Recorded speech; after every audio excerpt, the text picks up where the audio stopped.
Hey guys, kamusta na? Eto, okay lang naman, pero medyo abala. Papauwi na kasi kami ng Pilipinas para magbakasyon. At ayun nga, no, nag-i-impake na. Okay na yung sarili naming mga gamit. Halos patapos na. Pero ang challenge namin ngayon, yung mga pampasalubong. Marami kasi yung pagbibigyan at kailangan natin ito syempreng ayusin mabuti. No? Kaya eto, medyo pagod dahil kung ano-ano yung pinagagawa namin, may mga boxes na ako na inayos. Unti-unti namin pinupuno yan, patapos na rin. At yun nga, no, yung mga binili naming mga pampasalubong, unti-unti na rin nagdadatingan. So, hopefully by the next few days, kompleto na. Para maisil na namin yung mga lalagyan at may ayos na para dun sa aming trip. At syempre, nakakapagod. Pahinga muna tayo ng konti habang nagpapahinga. I-share ko lang pala sa inyo. Pinagiba namin yung bahay sa Pilipinas. Yung madalas namin pagbakasyonan. Hindi naging madali yung desisyon na yun dahil nga ang daming factors na involved. Nandiyan na yung gastos, nandiyan na yung sakit ng ulo habang nagpapakonstruct ka, di ba? Yung constant communication. Nandiyan na rin syempre yung timeline na dapat matapos nila. Kaya nag-decide kami 2 years ago pa. So dapat ngayong gawang-gawa na yung bahay. Hindi ko nga lang alam kung bakit hindi pa na-turn over pero ang sabi nga 1 week time, okay na. Which is saktong-sakto sa pagdating namin sa Pilipinas. Diba? So, kukwento ko sa inyo mamaya kung ano nangyayari, magbibigay ako ng update simula sa pinakaumpisa ng house construction hanggang sa current na sitwasyon. Abangan nyo sa kalagitnaan ng video yan ha. O paano guys, tara, magluto na muna tayo at nagugutom na ako.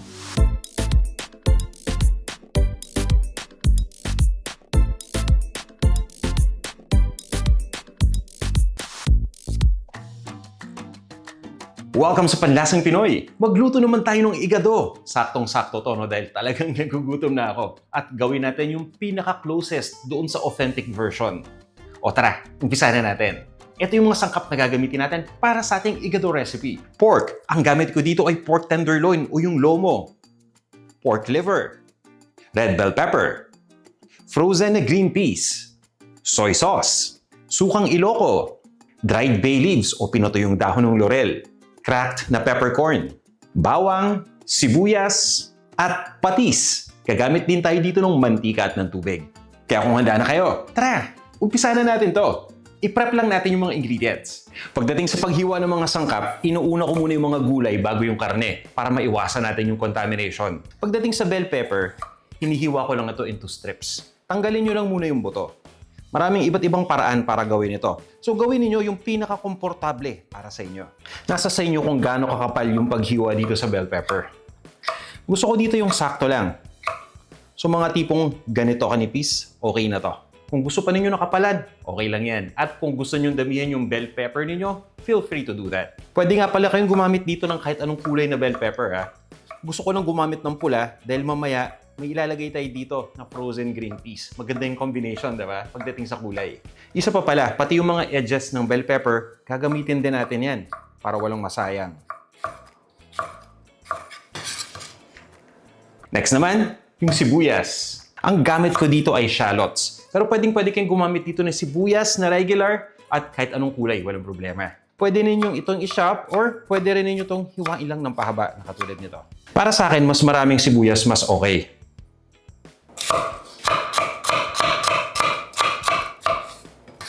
Yung bawang naman. Kung familiar kayo sa igado, lalo na dun sa mga madalas kumain ito, mapapansin niyo na parang may resemblance siya sa adobo. Kaya nga gusto ko dito maraming bawang. Para sa akin, mas sumasarap ang igado kapag dinadamihan ko ng bawang. Kinakrush ko lang to. Actually guys, no, sa pag-crush pa lang okay na eh. Pero ang ginagawa ko dito sa bawang ko ay china-chop ko pa. Hindi naman yung masyadong manipis, yung saktong laki lang. China-chop ko lang yan. Yan, okay na tong ganito. Next, yung pork naman. Ito yung lomo o yung pork tenderloin. Tinutuyo ko lang muna tong mabuti. Gamit na kayo ng paper towel. So itong pork tenderloin, kaya tinawag niya na tenderloin dahil talagang sobrang tender nitong cut na to. Ito yung pinaka-tender na cut ng pork.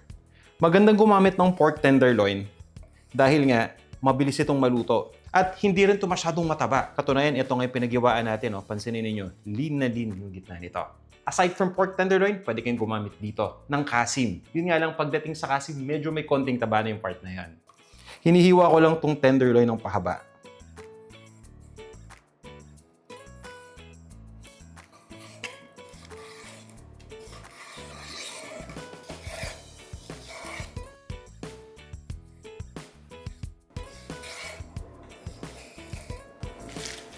Yung pork liver naman. Kapag sinabing igado, kailangan to ng laman loob ng baboy. At pork liver ang gagamitin natin. Kaya nabanggit ko kanina na close to authentic ang ating gagawin dahil usually may kasama tong pork liver, which is eto na meron tayo. Meron din itong pork heart o puso ng baboy at meron din itong pork na kidney. Hindi tayo gagamit ng puso ng baboy at ng pork kidney para sa ating recipe, pero pwede kayong gumamit kung gusto ninyo. Mamaya ituturo ko sa inyo kung ano yung tamang proseso sa pag-prepare nun o sa pagluto nun. But for now, hihiwain lang muna natin itong pork liver ng pahaba, katulad ng ginawa natin dito sa pork lomo. May gagawin din tayo ng extra step para makatulong na mabawasan yung gaminess nitong atay ng baboy. Para to dun sa mga tao na gustong kumain ng atay pero ayaw masyado nung napakalakas na lasa nito.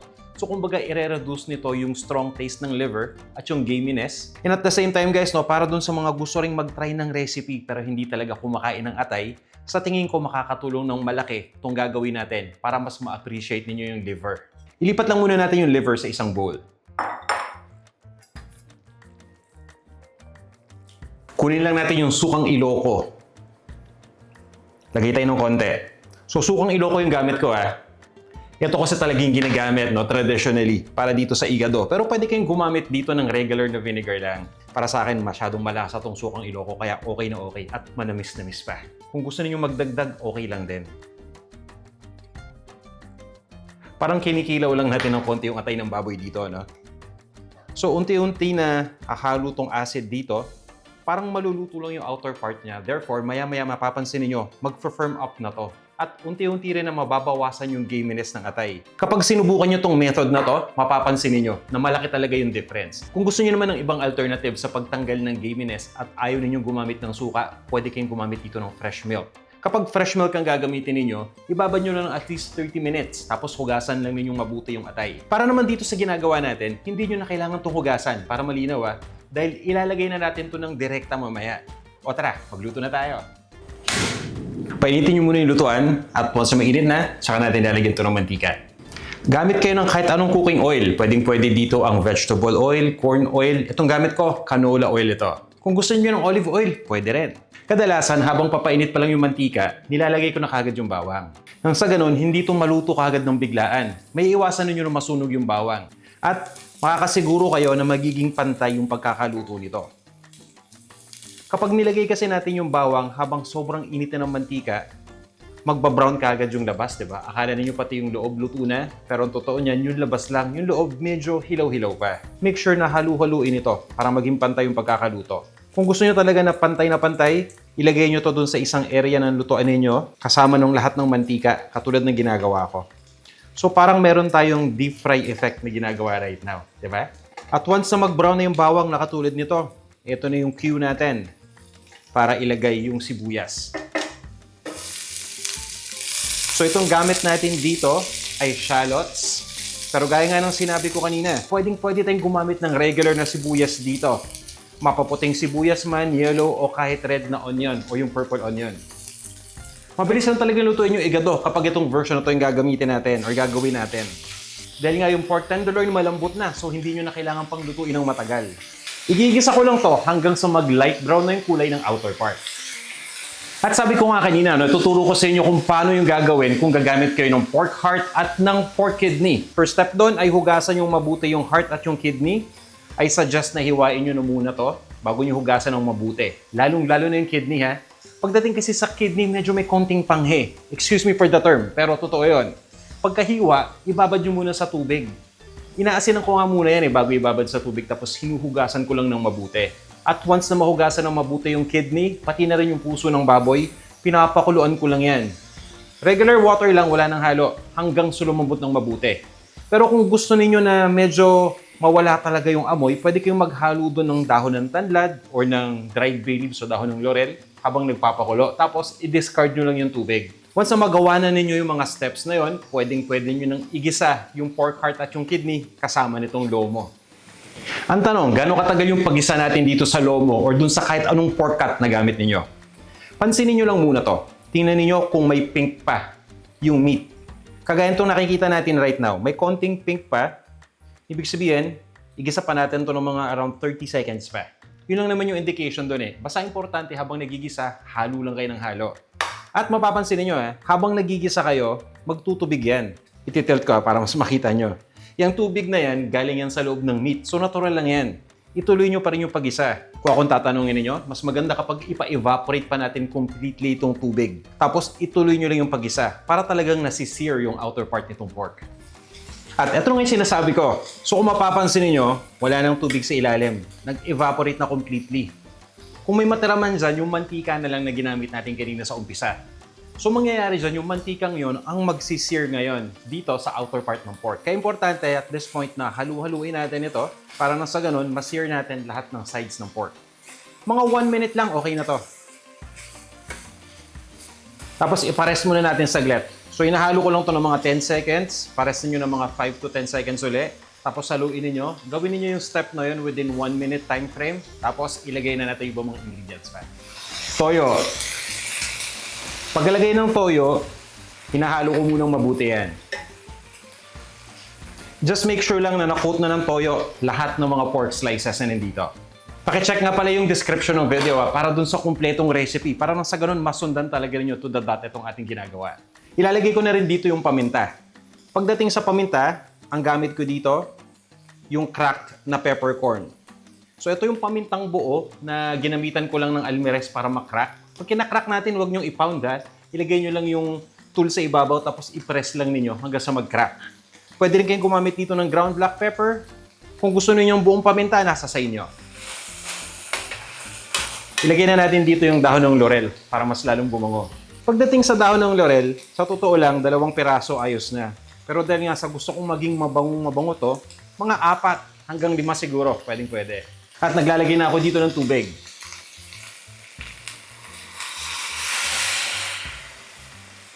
Kailangan pa rin kasi nating pakuluan itong ating lomo hanggang sa lumambot na ng tuluyan. Kahit na malambot na tong cut na to. So guys, yung dami ng tubig nagva-vary yan. Depende dun sa cut ng pork na gamit ninyo. Mas konting tubig lang ang kailangan natin kapag tender cuts ng pork ang ating gagamitin. Kagaya nga ng lomo. Pero kung ang gamit niyo yung mga parts na kailangan pakuluan mabuti hanggang sa lumambot, dagdagan niyo yung tubig dahil kakailanganin niyo yan. Mas matagal kasi nating papakuluan yan. So at this point, tatakpan ko muna itong lutuan natin. At kumukulo na rin, so i-adjust lang natin yung heat to the lowest setting. O isi-simmer lang natin. At dahil nga mag-aantay tayo, siguro ito na yung proper time para ikwento ko sa inyo kung ano yung nangyari dun sa bahay sa Pilipinas. So bibigyan ko muna kayo ng background lalong-lalo na dun sa mga hindi nakakasunod sa mga reels natin. Taong 2024 pa nag-umpisa tong kwento na to. Nung huwing-uwi ko pa sa Pinas. So 2 years na ako na hindi nakaka-uwi. Nag-decide kami na ipag-iba na yung bahay. Ito yung bahay na tinitirahan namin bago pa mag-migrate dito sa Amerika. Kaya may sentimental value talaga to.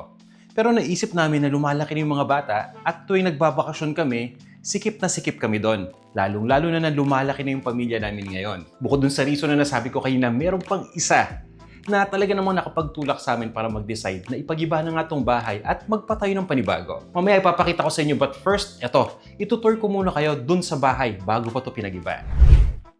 Kung hinahanap yung mga housemates, guys, ibang bahay yun. Kamukha lang yan ang bahay ni Kuya. Ito yung sinasabi kong bahay namin sa Pilipinas. Kung napanood yung mga videos namin dati tuwing umuwi ako, malamang nakita nyo na to. Simpleng-simple lang yan. Sakto lang kami dati. Since lumaki na nga yung mga bata, feeling ko kailangan na naman ng extra space. Tara, pasok tayo. Yan yung sala. Ito yung aming dining area. At pagdating nga sa kusina, kung mapapansin niyo, simpleng-simple pero maayos, di ba? Kailangan lang natin ng konting space para makaikot at makapag-video pa. May isang maliit na kwarto at banyo yan sa first floor at pag-akit nga natin, mapapansin niyo kagad yung ceiling. Pansinin niyo, di ba? Hindi siya flat, so kumakain ng space. At dahil nga maliit lang yung bahay, mas lumiliit pa to. Sayang yung space na kinakain ng ceiling. Ito nga pala yung master's bedroom. Isipin nyo kung binaliktad ko yung ulo ko doon ako sa paanan at nagising ako bigla. Baka mauntog na ako agad sa kisame. At yun nga meron din itong maliit na bathroom. Gusto lang sana naming lakihan ng konti yan. I'm sure iba sa inyo maintindihan kung bakit namin ito ginawa. Gusto lang talaga namin na ma-maximize na yung space. At syempre, ayaw na namin yumuko-yuko. Gusto namin talagang maluwag yung bahay. Wala kami sa Pilipinas yung ginagawa yung construction, pati yung demolition, nandito kami. Pero nakikita namin yung mga nangyayari dahil nagpapadala sila ng mga video. Ang sakit lang talagang panoorin ng mga videos, no? Kasi talagang mapapaiyak ka. May isip mo yung mga memories na nandun sa bahay, habang nandun kayo nakatira, pati yung mga bakasyon. Pero wala talaga ganun talaga, dahil kinakailangan. Kaya yun, nag-umpisa na yung demolition hanggang sa mapatag na totally yung bahay, gumawa sila ng panibagong pundasyon at inumpisahan na nga nila yung pag-build dito.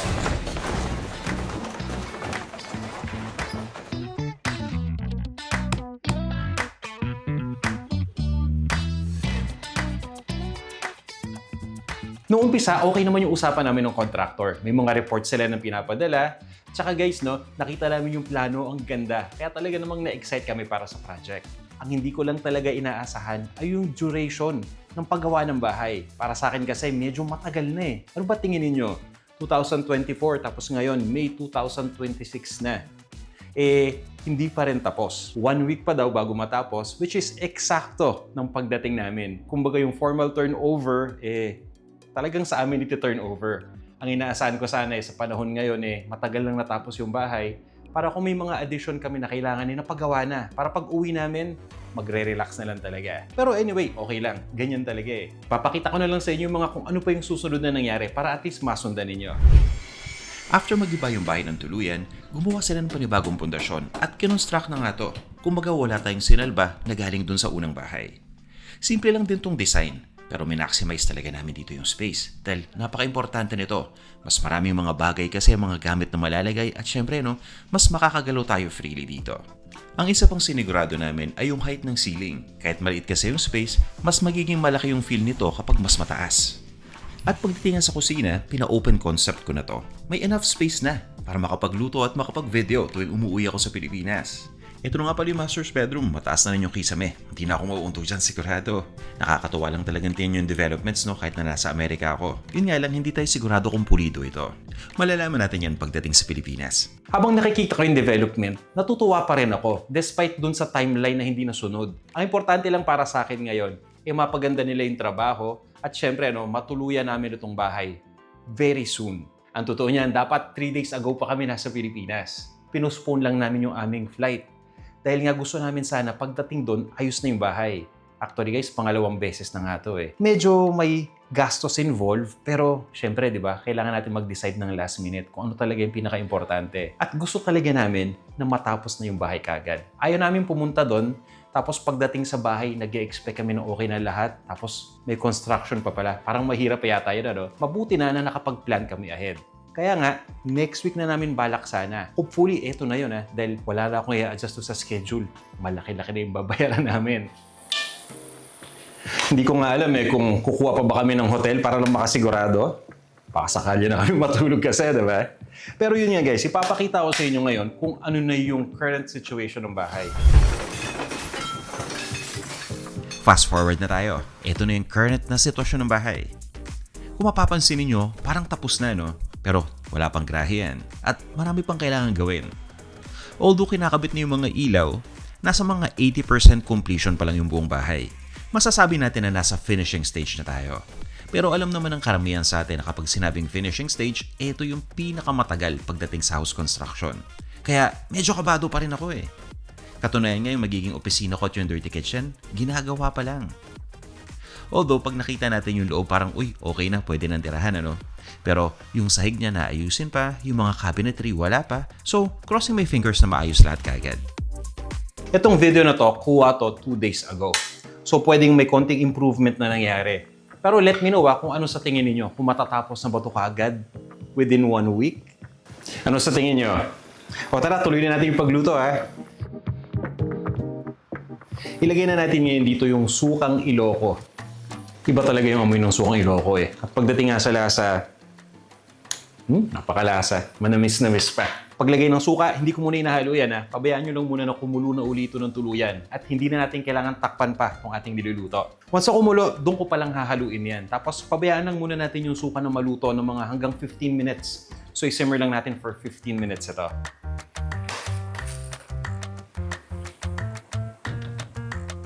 And at this point ay okay na to.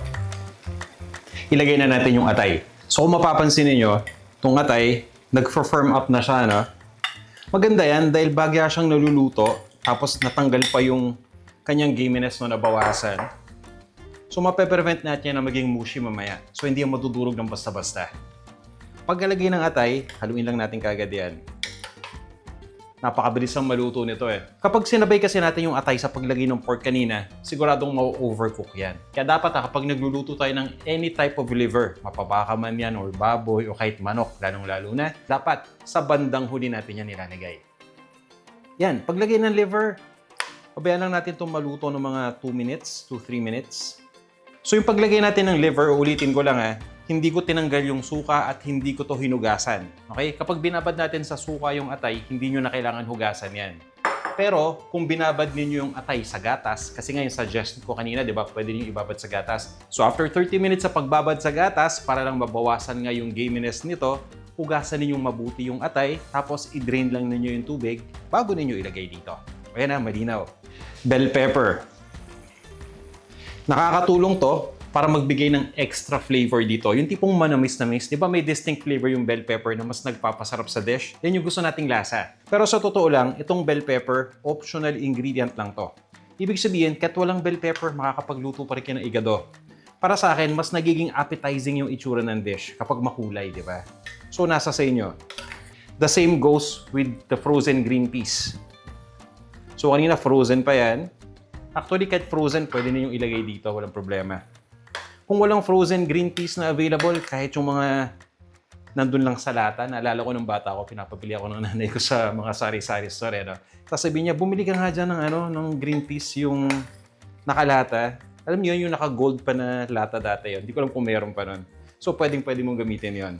So, at this point, pabayaan lang muna natin maluto ito ng mga 3 minutes pa para talagang kumapit yung lasa ng mga gulay dun sa sauce. At pagdating nga pala sa sauce, no, yung iba, gusto may sauce yung igado. Pero ang totoo dito guys, pag sinabing igado, pwede namang wala masyadong sauce. So I think preference ito. Ang gagawin natin dito yung sakto lang. Yung may konting-konting sauce lang na pwede mong ipatak sa kanin. Alam mo yan, yung tipo kumakapit lang sa karne. Pero kung gusto nyo ng medyo maraming sauce, nasa sa inyo yan. I-adjust nyo na lang yung lasa. At speaking of lasa, ito na, timplahan na natin. Ang ginagamit ko dito ay patis. Pwede kayong gumamit ng asin kung hindi kayo nagpapatis. Or pwede rin kayong gumamit dito ng bagoong isda. Pero konti lang. Depende sa preference nyo yan. At this point guys, maniwala mo kayo sa hindi, nakapagluto na tayo ng igado. Sobrang easy lang, di ba? At ito nga, magdadagdag pa ako ng bell pepper. Naghiwa pa ako ng extra kanina. Gusto ko kasi talaga yung lasa ng bell pepper. And again, optional itong ingredient na to. Kumbaga, preference niyo yan. At yun nga, right now, ito yung preference ko. Ililipat ko lang to sa isang serving plate or sa isang serving bowl. Tapos, iserve na natin.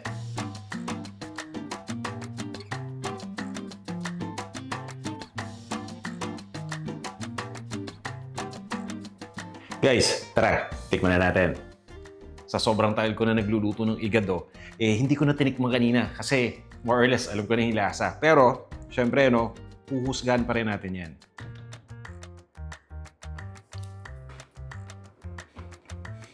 Una-una, ang labot ng pork, saktong-sakto yung texture ng atay. Sa tingin ko, saktong-sakto yung pagkakaasim. Manamis-namis pa dahil nga doon sa sukang Ilocos. At yung alat naman, tingin ko, tama-tama lang din. Kapag kumuha ka ng bell pepper, isama mo sa pork, tapos lagyan pa natin ng kanin yan, dito mo mas ma-appreciate yung paglagay ng bell pepper. Merong mild na sweetness, yung distinct flavor ng bell pepper. Talaga namang nandun, lasang-lasa. Nagko-complement siya dun sa lasa ng pork, pati na rin dun sa lasa ng atay. Panalong-panalo talaga. Kaya sana subukan nyo tong ating recipe. Tutok lang kayo dito sa ating YouTube channel para dun sa mga bagong updates natin tungkol sa bahay. Guys, definitely gagawa pa tayo ng mga videos para naman updated kayo palagi. Sana pagdating namin sa Pilipinas soon, ito lang ang wish ko. Maayos na yung bahay at dumiretso na kami doon galing sa airport. Pero kung hindi pa rin talaga mangyayari yun, malamang magho-hotel muna kami. Hindi ko alam kung anong mangyayari. Imbis na kabahan, imbis na magalit, i-enjoy ko na lang. Alam naman natin, di ba, na wala namang mangyayari kung magagalit tayo. At wala ring mangyayari kung kakabahan tayo. Siguro, i-enjoy na lang namin ang bawat step ng journey na to. Enjoy ulit namin yung bakasyon. Kasama naman sa bakasyon yan At sana, maitur ko kayo kagad doon sa bahay. Kasi nga, pag nakuha na namin yun, pag na-turn over na, hindi pa kompleto yun. Mamimili pa kami ng mga gamit sa loob. So, samahan nyo kami na mamili ng mga gamit, mga sofa, etc. Magiging exciting to, guys. Kaya tutok lang kayo, ha. Maraming salamat sa inyo lahat sa walang sawa ninyong pagtangkilik sa panlasang Pinoy. At para dun sa mga hindi pa nagsasubscribe, i-click nyo lang yung subscribe button sa ilalim ng video at i-click nyo na rin yung bell icon para ma-notify kayo ni YouTube tuwing may bago tayong video na ina-upload. Guys, magkita-kita tayo sa ating mga susunod pang videos, ha? Abangan ninyo. Tara, kain tayo.